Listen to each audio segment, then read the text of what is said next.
নমস্কাৰ প্ৰিয় দৰ্শক, পুনৰ এবাৰ আপোনালোক সকলোকে আন্তৰিক স্বাগতম জনাইছো আমাৰ এই চেনেলটোৰ এটা জ্ঞানবৰ্ধক ভিডিঅ'লৈ। প্ৰিয় দৰ্শক, আজিৰ এই ভিডিঅ'টোৰ জৰিয়তে আমি আপোনালোকৰ লগত শ্বেয়াৰ কৰিম আপোনালোকৰ ঘৰলৈ যদি আপোনাৰ ঘৰত আপুনি চাৰিওফালে যদি শালিকা দেখা পায় তেন্তে আপোনাৰ বাবে ভাল নে বেয়া। যদি আপুনি জুৰীয়া শালিকা ৰাতিপুৱাই শুই উঠিয়ে দেখা পায়, আপুনি সঘনাই আপোনাৰ ঘৰৰ আশে-পাশে চোতালত বা ছাদৰ ওপৰত আপুনি জুৰীয়া শালিকা দেখা পাই থাকে, তেন্তে সেয়া আপোনাৰ বাবে ভাল নে বেয়া। আপোনাক কিহৰ সংকেত প্ৰেৰণ কৰে, আপোনাৰ বাবে ভাল নে বেয়া, অশুভ নে শুভ, আপুনি জানেনে? যদি নাজানে তেন্তে আপুনি আজিৰ এই ভিডিঅ'টো সম্পূৰ্ণকৈ চাওক। আপোনাক তেনে শালিকাই দি যায় বহুতো সংকেত, বহুতো দিয়ে আপোনাক শুভ সংকেত আৰু বহুতো দিয়ে আপোনাক অশুভ সংকেত। আপুনি কেনেকৈ জুৰীয়া শালিকা দেখাটো শুভ, শালিকাই আপোনাক কেনেকৈ সংকেত প্ৰেৰণ কৰে, কি প্ৰেৰণ কৰে সংকেত, আপুনি জানি হয়তো আচৰিত হ'ব। আজিৰ এই ভিডিঅ'টো আপুনি সম্পূৰ্ণকৈ চাওক। আপোনাৰ ঘৰৰ আশে-পাশে ঘূৰি ফুৰা শালিকাৰ বিষয়ে আপুনি বহুতো নজনা কথা জানিবলৈ সক্ষম হ'ব। লগতে আপোনাৰ ভাগ্যৰ দুৱাৰো মুকলি হ'ব যদি আপুনি এনেকৈ শালিকা আপোনাৰ ঘৰত দেখা পায়। সেইবাবে আপুনি আজিৰ ভিডিঅ'টো চাই থাকক সম্পূৰ্ণকৈ, তেতিয়া আপুনি সকলোবিলাক কথা সুন্দৰভাৱে জানিব পাৰিব। গতিকে প্ৰিয় দৰ্শক, ভিডিঅ'টোৰ মাজলৈ আগবঢ়াৰ পূৰ্বে আপুনি আমাৰ এই ভিডিঅ'টো কোন ঠাইৰ পৰা চাই আছে নিশ্চয় আপুনি কমেণ্ট ছেকশ্যনৰ জৰিয়তে জনাব। লগতে প্ৰিয় দৰ্শক, আপুনি এই ভিডিঅ'টোত এটা লাইক কৰিব বুলি আশা কৰিলোঁ। আপোনালোকে যদি ভিডিঅ'টোত এটা লাইক কৰে তেতিয়া আমি আপোনালোকৰ বাবে এটা নতুন ভিডিঅ' বনাবৰ বাবে মনোবল বৃদ্ধি হয়। সেইবাবে আপোনালোকে আমাৰ এই চেনেলটোৰ ভিডিঅ'সমূহক এটা লাইক কৰি আমাক ভিডিঅ' বনাবলৈ মনোবল বৃদ্ধি কৰিব বুলি আশা কৰিলোঁ। প্ৰিয় দৰ্শক, আপুনি বাৰু আপোনাৰ ঘৰৰ চাৰিওফালে আশে-পাশে আপুনি শালিকা চৰাই দেখা পাইছেনে? যদি আপুনি আপোনাৰ ঘৰত ৰাতিপুৱাই শুই উঠিয়ে আপুনি বাহিৰলৈ ওলাই গৈ দৰ্জা খুলিয়ে শালিকা দেখা পায়, তেন্তে সেয়া আপোনাৰ বাবে ভাল নে বেয়া।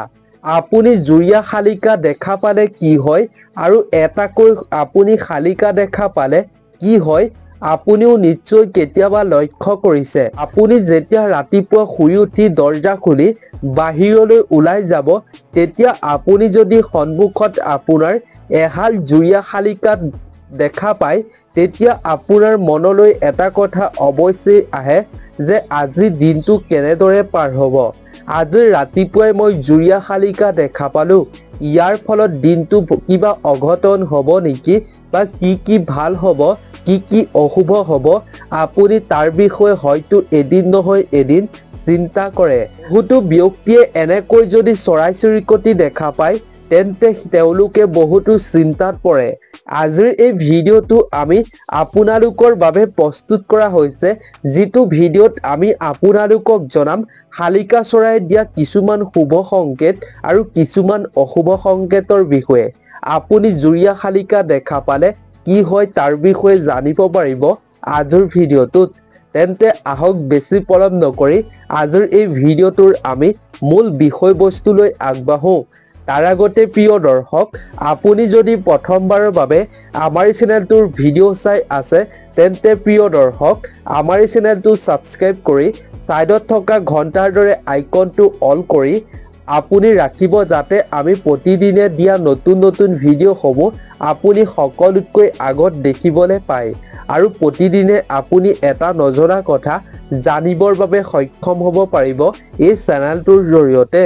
তেন্তে প্ৰিয় দৰ্শক, আহক আমি আজিৰ ভিডিঅ'টোত সুন্দৰভাৱে জানি লওঁ শালিকা চৰাইৰ বিষয়ে। আমি শালিকা চৰাই দেখাটো ভাল নে বেয়া তাৰ বিষয়ে আমি সুন্দৰভাৱে জানি লওঁ বলক। প্ৰিয় দৰ্শক, হিন্দু ধৰ্মত জীৱ-জন্তু আৰু চৰাইৰ বিষয়ে বহুতো অন্ধবিশ্বাস আছে, কিন্তু সেয়া সংস্কাৰ নে অন্ধবিশ্বাস তাক লৈ বহুতো মতানৈক্য আছে। প্ৰাচীন কালৰে পৰা এই কথাবোৰ প্ৰচলিত হৈ আহিছে। চাওঁ আহক এই ধাৰণাবোৰ কিমান দূৰত কাৰ্যকৰী হৈছে বা ভাগ্যৰ লগত সম্পৰ্ক আছে নে নাই। শালিকাই সহজতে চিনিব পৰা গঠনসমূহৰ বৈশিষ্ট্য কি আৰু শালিকাই কি আমাৰ জীৱনৰ সম্পৰ্কীয় সংকেত দিব পাৰে, আমাৰ ভৱিষ্যতৰ বিষয়ে কি ক'ব পাৰে আৰু আমি শালিকা চৰাই দেখাৰ ফলত কি শুভ হ'ব পাৰে বা কি অশুভ হ'ব পাৰে। আহক আমি আজিৰ ভিডিঅ'টোৰ জৰিয়তে তাৰ বিষয়ে আমি জানি লওঁ। প্ৰিয় দৰ্শক, ঘৰ শালিকা সহজতে চিনিব পৰা গঠনগত বৈশিষ্ট্যসমূহ হৈছে মাটিয়া দেহ, মূৰৰ ওপৰৰ ভাগ ক'লা অংশ আৰু চকুৰ তলত থকা নোমবিহীন হালধীয়া ৰং। ইয়াৰ ঠোঁট আৰু ঠেং উজ্জ্বল হালধীয়া হয়। ডেউকাৰ একেবাৰে বাহিৰ পাখি দুখনত বগা আঁচ আছে। ঘৰ শালিকা মতা আৰু মাইকী দেখিবলৈ একে হয়। শালিকা চৰাই অসমৰ এবিধ থলুৱা চৰাই। এইবিধ মইনা চৰাইৰ প্ৰজাতি। অসমৰ সকলো ঠাইতে এইবিধ চৰাই দেখিবলৈ পোৱা যায়। শালিকা অসমৰ বাহিৰতো ভাৰতবৰ্ষতো দেখা পোৱা যায়। চৰাই হৈছে এক অতি আকৰ্ষণীয় জীৱ।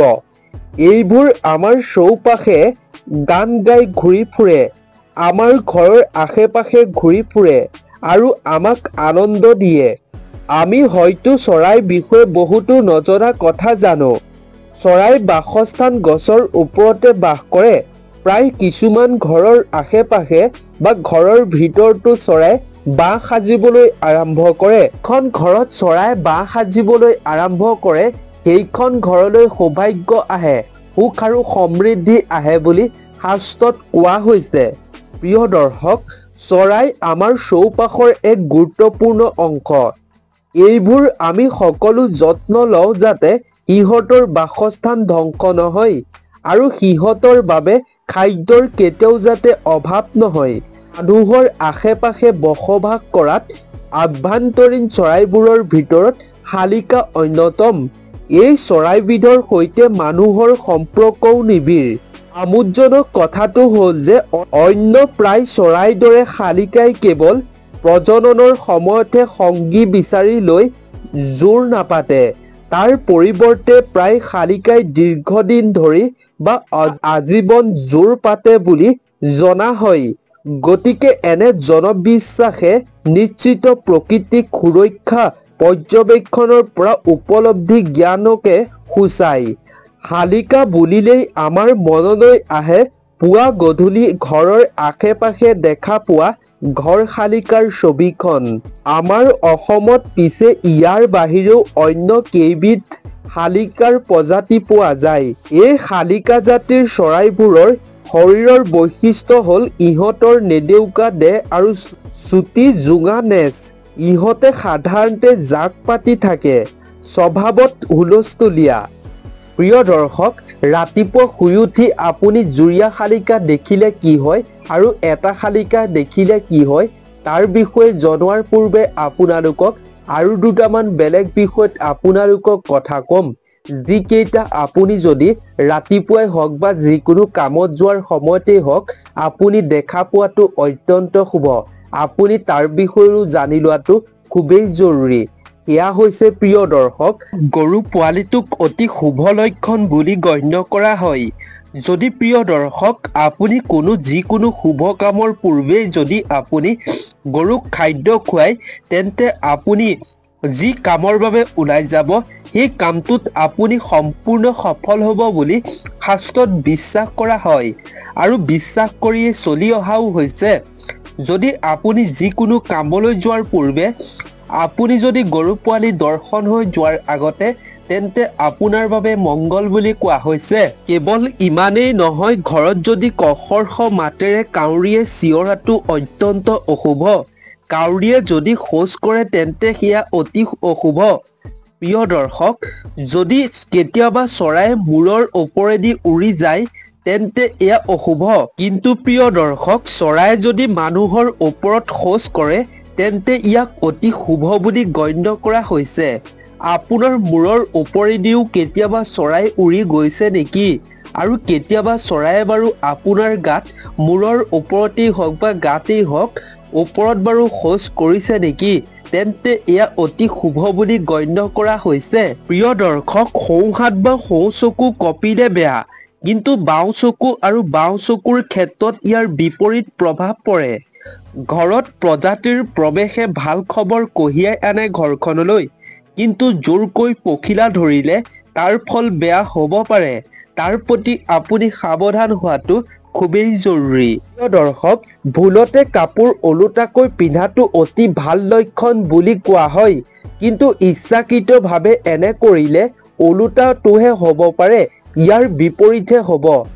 অৰ্থাৎ আপুনি জানি বুজি যদি ওলোটাকৈ কাপোৰ পিন্ধে তেন্তে আপুনি সুফল পাব নোৱাৰিব, তাক অশুভ বুলি গণ্য কৰা হয়। যদি আপুনি ভুলতে কেতিয়াবা আপুনি যদি ওলোটাকৈ কাপোৰ পিন্ধে তাক সেয়া শুভ লক্ষণ বুলি শাস্ত্ৰত গণ্য কৰা হৈছে।